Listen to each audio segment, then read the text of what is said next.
Yeah. All right. Well, I know what that one means. Yeah. But probably not. Shouldn't be repeating it. And in the top right-hand side of the map, it is Clement the Punch for Team Liquid. Watch. And down here in the bottom left-hand side of the map, we have our blue Terran player. He is none other than MarineLord, Team Coca. Yeah. For those who are wondering, it's just the word murder. It's just an abbreviation for murder. Is it? No, I don't know. Okay.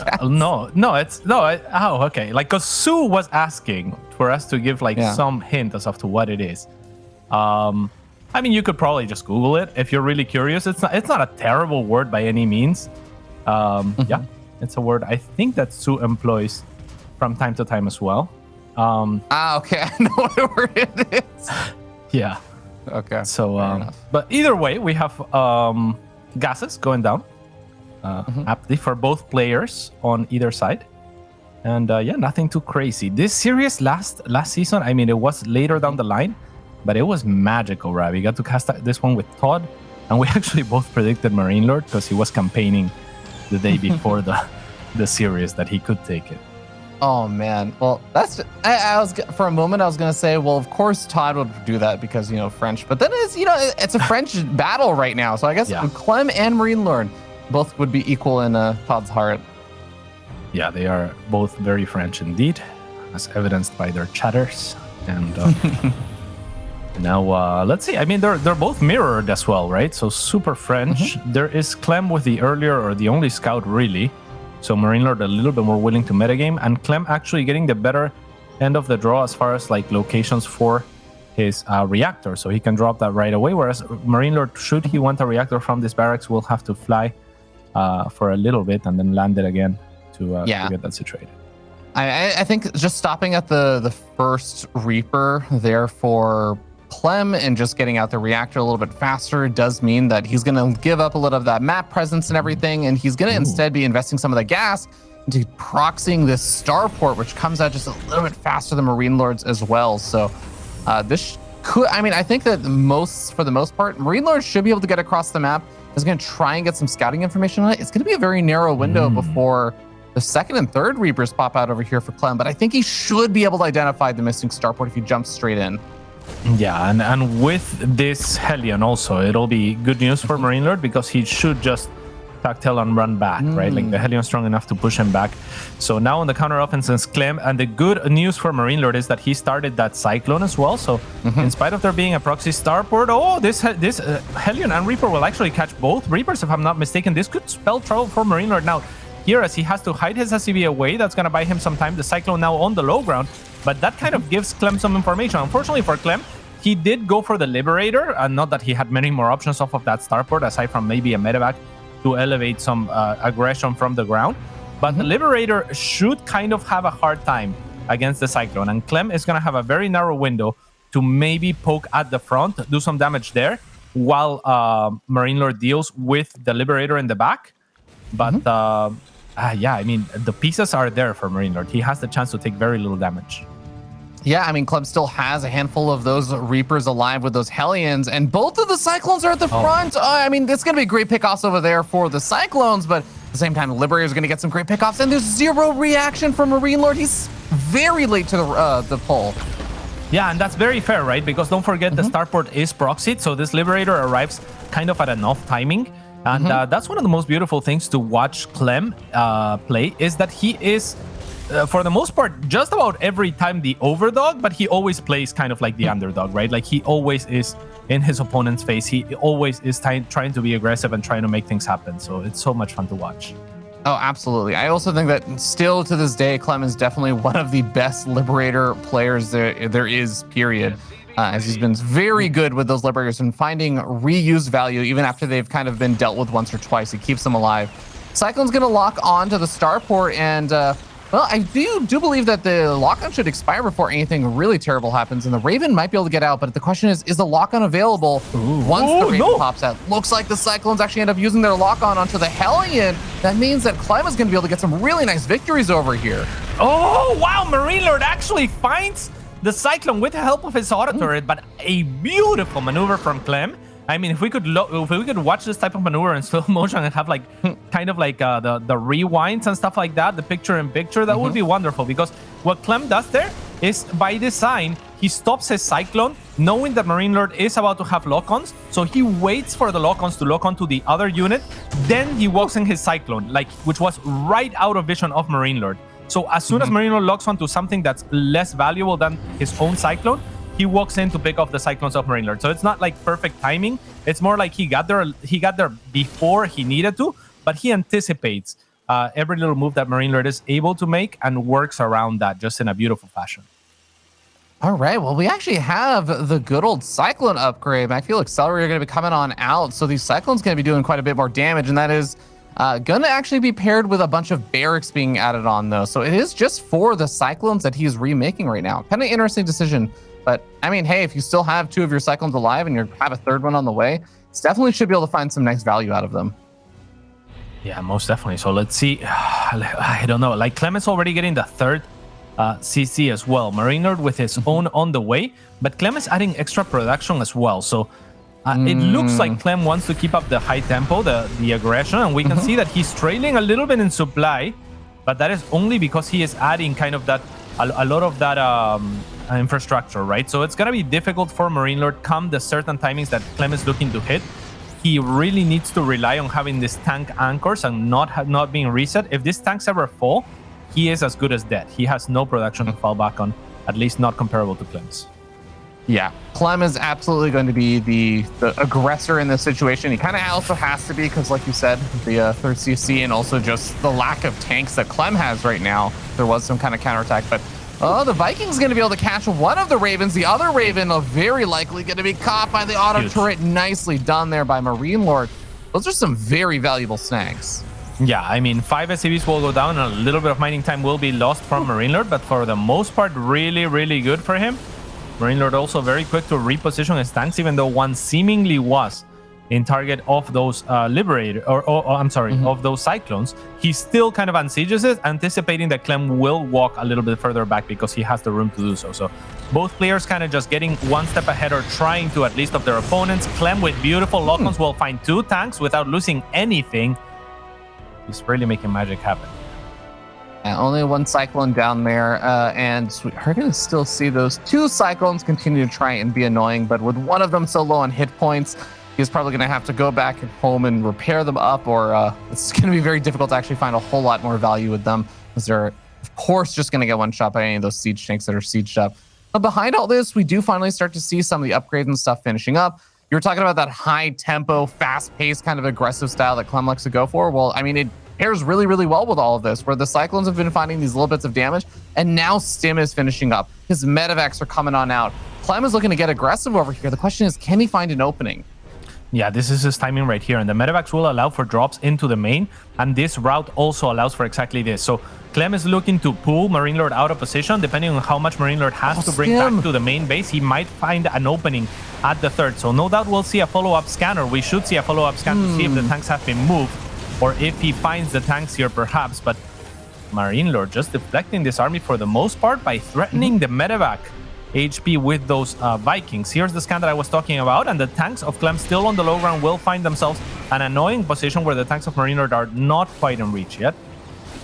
Yeah, definitely going to be a little bit of a standoff over here as those 2 siege tanks from Clem getting some nice pot shots off on MarineLords, but MarineLord going to go ahead and land the Vikings. Tries to go for the cleanup there. He gets both of the siege tanks, which is a nice win for him. Very important to be able to prevent Clem from continuing to push in on that 3rd. Cyclone's going to try and circumvent a bit of the army. Might be able to find like some Marines here or there, but I don't think they're going to be fighting tons of damage. More just kind of creating a bit of chaos there so he can do a safe retreat. Yeah. Oh, wow. MarineLord, very well done. Gorgeous moves from MarineLord over this last minute or so. I mean, perfect defense to those 2 medevacs in the main. Perfect defense against those tanks. Landing the Vikings is a little bit unconventional, but only because you don't think to do it, right? Like, they're kind of fickle units. They can falter fast. Oh, but Clem is coming in, so hold that thought. There is going to be an anti-armor missile hitting most of the units of Clem. Now MarineLord having to retreat to his further back tank line. The Vikings are doing really well here, however, for MarineLord, so he will deflect the aggression of Clem once again. Yeah. It's funny enough, even though Clem ends up losing out on most of his Marines over there, his siege tanks did manage to stay alive. So he does still have the ability to put on a little bit of positional pressure here. But I think he realizes that he needs some reinforcements to continue on forward. He definitely has a very nice upgrade advantage. I mean, his 1-1 has been done this entire time. He has his 2-2 on the way, and MarineLord is only halfway done with his 1-1, but he's added on his double armories. He's looking to try and play a little bit of catch up with maybe some of the mech upgrades. Question is, when does the next attack from Clem come? Because he is just not giving MarineLord more than 40 seconds at a time to breathe. Yeah, but the further the game goes, I mean, we are kind of entering more of the comfort zone of MarineLord. It's not to say that Clem isn't one of the best players in the world in all stages of the game. He is a very complete player, but this is where MarineLord thrives. This is where MarineLord wants to go. This is where he's made a career out of it for the most part, right? So the fact that he has been able to withstand the aggression of the young Frenchman, it's promising for the veteran. Absolutely is. This is the place where we've seen MarineLord specifically topple Clem, and he's adding on his starports. He's had that kind of air superiority for such a long time in this game. Clem has not even really bothered to try and contest it at all, and that means that things like the Liberators can be so annoying and so difficult to deal with. Your Marines have to be in position, and even like forgetting the harassment, the potential of the Liberators, they can just create a lot of chaos for your siege tanks and make it really difficult to actually get into good positions. Yeah, and I love that you bring that point up, Ravi, because yeah, I don't want to be selling that MarineLord like if you drop both players with equal tools into the late game, that MarineLord wins more often than not or something like that. It is his comfort zone because he builds up to it, right? He has that air superiority. Here comes Clem, though confident. Actually, I did not think he was going to be able to break through that tank line. All of the tanks have vanished. And Clem, with this hyper aggression, this lower tier unit count, has done it out of nowhere. Oh my god, TVT, absolutely brutal there, Cats. Literally a very, very close game. MarineLord's setting up so well for kind of the next stages and everything, but just didn't quite have enough siege tanks there, didn't have the Marine buffer. And Clem, I feel like it's one of those moments where you see the smallest little opening through the doorway. It's like an inch wide, and Clem just fearlessly jumps in, seizes that opportunity, gets his siege tanks a little bit further forward with his Marines just kind of diving in that small little cut, and is just able to completely take the game. Like that game actually ended in a matter of like 7 seconds. Yeah, I mean, that's a killer instinct right there, right? Like he just sees an opportunity, like you said, and capitalizes like no one else really does. I mean, he's one of the best at it in the world, no doubt. And yeah, very impressive display. And again, MarineLord was getting set up, and when we talk about the late game and the late game being good for MarineLord or the later stages, a lot of the time it's because he survives the early game with the tools to go into the late game. It's because he has that air superiority, right? And Clem is working with like not as much complexity. Clem doesn't have that air control, so he has to make something happen in that mid game, and that was about one of the last possible openings that he was gonna get before MarineLord starts getting really well situated to kind of split the map in half. And at that point, it kind of becomes a stalemate type situation, right? Like the more time you have, the more turrets there's gonna be, the more tanks there's gonna be, and those defensively are just very, very difficult to breach. Yeah, I mean, we were at also an interesting point upgrade-wise. So Clem was able to seize a nice opportunity where he had just finished up his +2 weapons. I think his +2 armor was either about to finish or finishing as that attack kind of came in. And I think it was just around the time where MarineLord was going to start getting his 1-1 mech upgrades. And like there was going to be a bunch of these upgrades very soon to finish for MarineLord. And Clem had just finished a bunch of his upgrades. So it was just absolute perfect timing there for Clem to kind of jump in. I'm actually watching on the stream delay, and it's like, literally during the fight, Clem finishes his armor upgrades, and the mech upgrades for MarineLord are maybe 20-30 seconds out. Very good points. And I love that you're saying like literally during the fight it happens, because he scans and he sees the opportunity in spite of not yet having the upgrade finished, right? He's like, my upgrade is about to kick in. It's not yet done, but this opportunity is worth a little bit more than that. So jumps on it and really capitalizes on that opening, that little bit of door open. I really like that metaphor. And well, we're loaded into the next game now. We're in the bottom right-hand side for team. I'm not gonna try Coquille Authentic Pepite. Cap. It's MarineLord. I'm proud of you, Cats. Well, most of the other casters are a little too afraid to try and say it. But up here in the top left-hand side of the map, we have our red Terran player from Team Liquid. He is Clem. I mean, I'm sure I botched Clem's name last game, so I figured I had to botch something on the other side as well, just to even things out. You know what? As long as you own it, I'm sure that they appreciate it. For sure. As long as you shout out Coca. As long as you shout out Coca, Coca will be happy, I'm sure. Coca and authentic. Petit? Yeah, something like that. Yeah. I'm not going to pretend like I know how to pronounce it. It's always fun, though. I always enjoy trying to go the other casters and just saying it because no one seems to be able to do it. Probably Todd can do it. Yeah, Todd's good at it. That I would hope so at that point. Yeah, so many cool little moves as well in that last game. Like, never finished my point on the Vikings landing, which is just just speaks to how action packed it was from that point on. But yeah, I mean they're kind of fragile units, right? So for MarineLord to kind of land them in the middle of nowhere to pick off those tanks because they do have that extra damage output, brilliant from him. I mean the Cyclone movement from Clem earlier in that game was just superb, and these players are really blow for blow up until that very last moment where Clem out of nowhere brings it home. Yeah, I actually really the Viking landing also I really liked in that situation because you could see Clem was very actively just not worrying about the air control, right? He wasn't making Vikings of his own. So I don't think it was going to be very difficult for MarineLord to replenish any even if he had lost almost all the Vikings or like every Viking there, if he had his 3 starports going to be finishing up, if he made one wave more of Vikings, like he would have just reclaimed air superiority because Clem just wasn't trying to contest it. So I think it was definitely it ended up being a very good use of the Vikings there. But I think obviously we saw other things can still go wrong even if you make some of the right decisions in some places. Oh, for sure. I mean, these players are both making so many cool and right decisions. So yeah, I mean, whoever makes the biggest right decision sometimes wins, and that was Clem last game. Now 2 Reapers moving into the base of Clem unspotted for the most part. Yeah. Oh, but MarineLord already moving. Okay, he's going in. And, went the very roundabout path, and still he should be able to snag at least 1 or 2 workers over here, unless there's just godlike repair micro or something. But there's 1 kill. Yeah, there's godlike repair micro, so he still gets a couple. But yeah, very good attempt there for Clem to save as much as he could. And I mean, 2 Reapers for 2 SCVs. On paper and not favoring the Reapers. The Reapers, of course, also do get the scout, and they kind of lose value as the game progresses. So I'm sure MarineLord's not too sad about that. I actually think that MarineLord's probably okay with it because, like you said, there's a scout. There's also the pull-off repair time for basically half the mineral line and everything. And this is, I mean, early on enough in the game that it's like 3 minutes, 30 seconds in. These players, they do have like their builders and stuff. And I'm sure, especially at this level, even when you're just like a few seconds behind on things, you can kind of feel it a little bit. It's like, that barrack should have been coming down like right now. Wait, 1, 2, 3. Now I can afford it. Those things definitely kind of get in the player's head sometimes. Absolutely. I mean, that can be really important on the macro front. At the same time, on the army front, MarineLord having lost those 2 units should make it more difficult for him to defend incoming attacks. So Clem's trying to capitalize. But once again, MarineLord with a very defensive setup.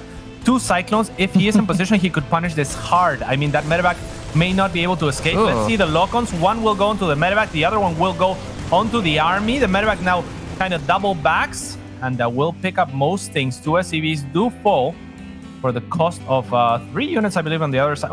Yeah, I think it's 3 units on the other side.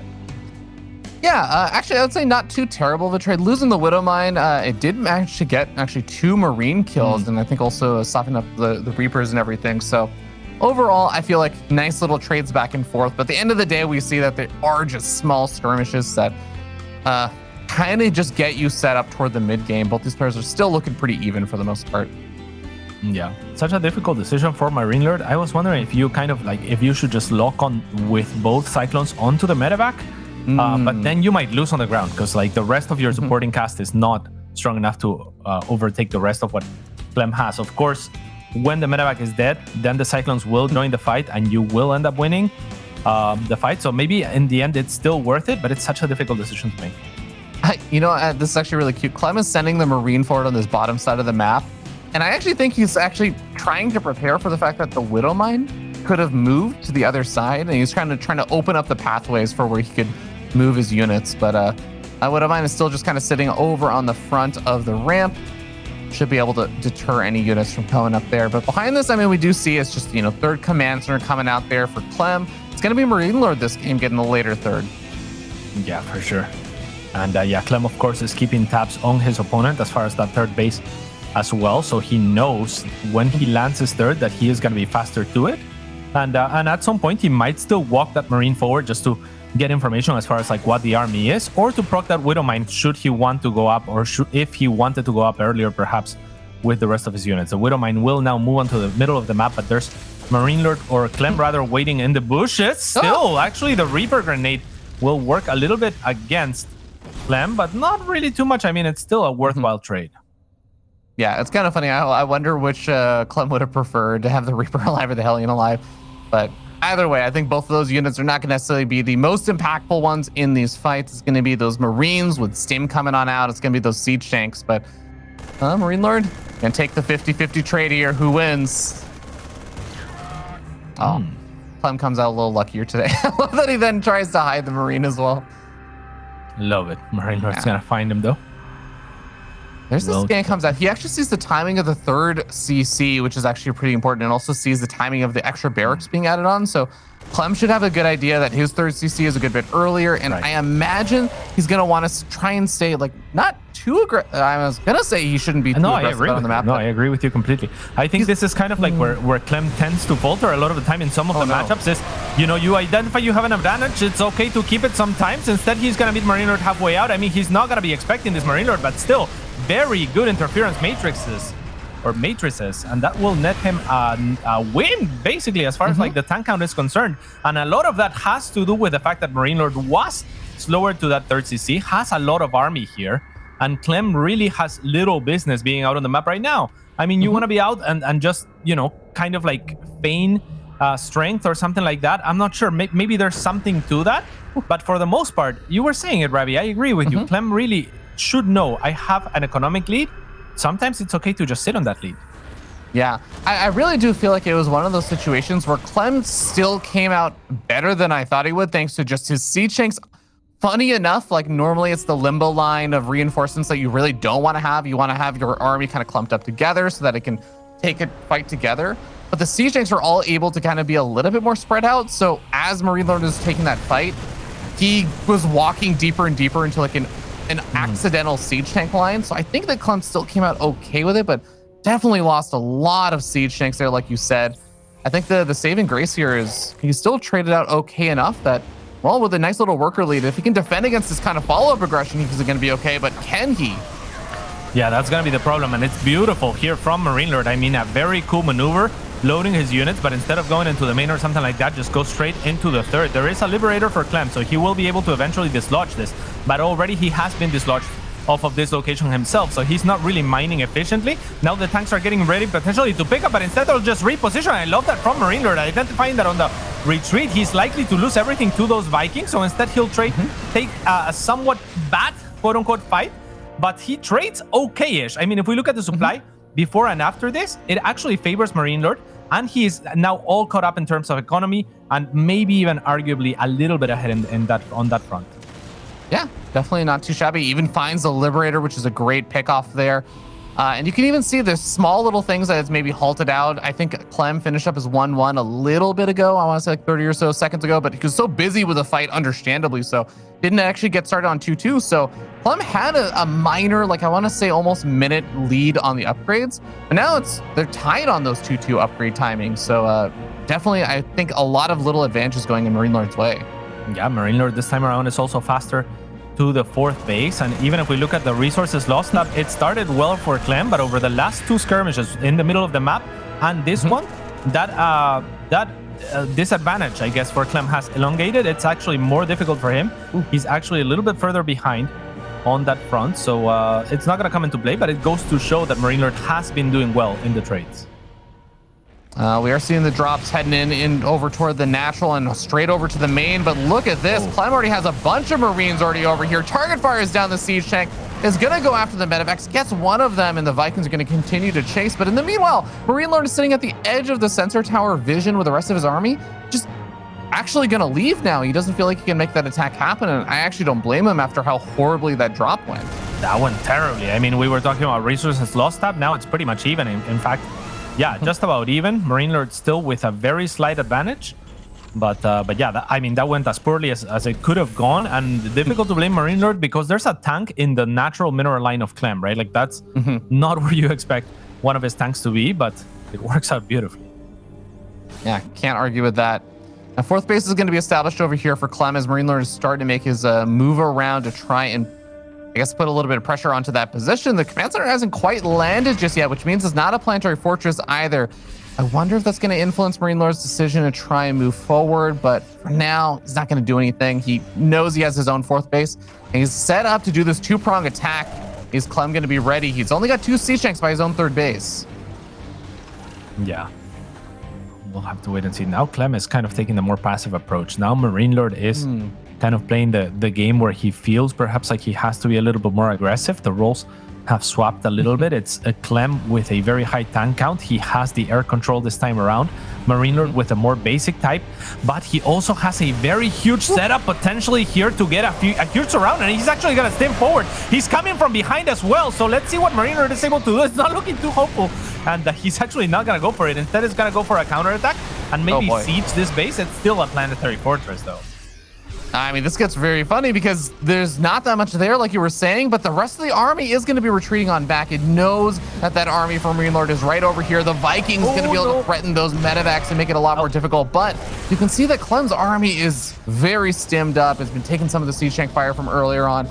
He does not want to chase too much further, so MarineLord will be able to get back home safely with the rest of his army, and we're hitting that point now, Cats, where players are getting closer and closer to just the max out point. But I will note, MarineLord still hasn't started up his 3-3 upgrades just yet. Clem did get a bit of a jump on that, and every second that goes by does give a larger and larger window for Clem to capitalize on. Yeah, like I was saying, this feels a lot like the last game, but with the roles swapped. And in this position, I actually like MarineLord's position last time around, like with the higher tech, kind of like the army that Clem has to work with this time around. And MarineLord is going to struggle to find openings because Clem has very good sensor tower coverage. Romanticide as a map is a lot harder to break into, and there is a planetary fortress at the most exposed base at the front.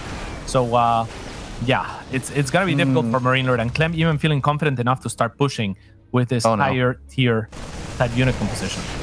MarineLord, he's going to be dealing with this drop that is going to maybe delay some of his extra harassments and stuff, but he looks like he might be setting up for a massive flank from behind. He took out the rocks just to the bottom left of this army of Clem, and if Clem just gets surrounded by all of those Marines, this could be devastating for Clem. He's using the Liberators, the Vikings to try and push this army back, but MarineLord's going to come in from the bottom side. He's going to come in from a different angle than I thought he would.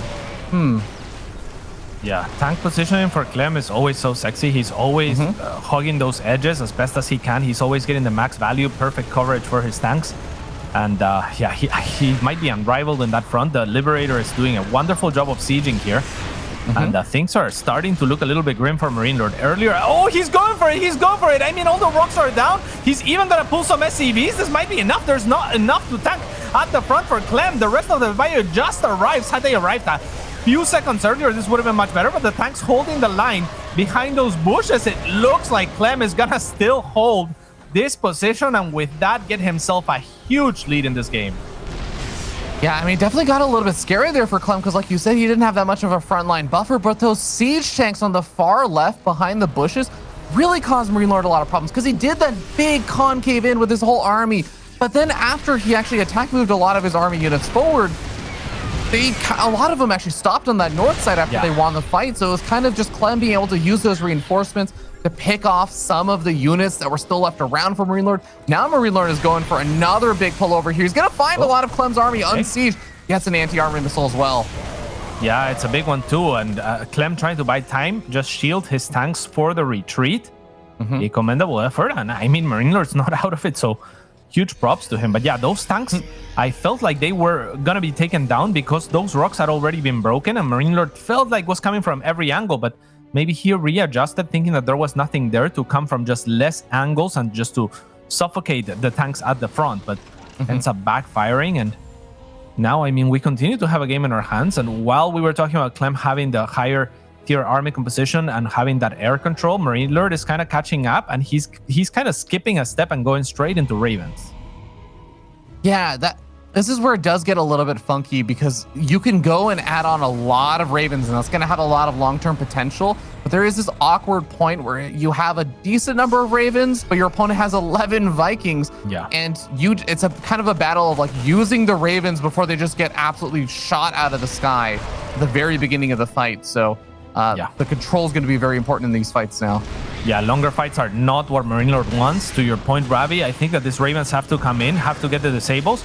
And then if the bio can jump the tanks when they are disabled, obviously, and overwhelmed, then the Ravens are protected by the bio after, right? Like the Vikings will not want to fight with the bio shooting right under them.